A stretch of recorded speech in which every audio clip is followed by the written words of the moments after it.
If you've ever wondered how to drain the coolant out of your car, or more specifically your Mercedes 300D, you've come to the right video. So we're going to start by lifting up the hood just to access the parts we need to get to.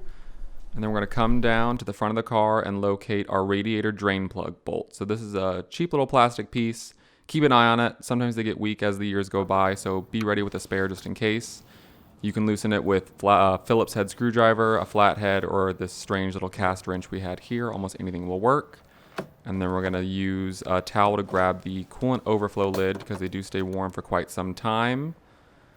Great job, Chris. Have your drain pan at the ready. We're going to slide that right under our radiator drain plug bolt and slowly start loosening things up because that coolant is going to come rushing out quite quickly, and hopefully you're not dealing with any type of scalding fluid. So give her a little bit before you start this process, obviously.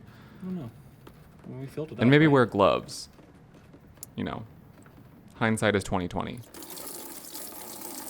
And on these 300s, that bolt will actually stay in there with a little cotter pin. So Does this come out all the way? I'm learning that now. It's a mess. And there you go. Job done. I think it has like a little T at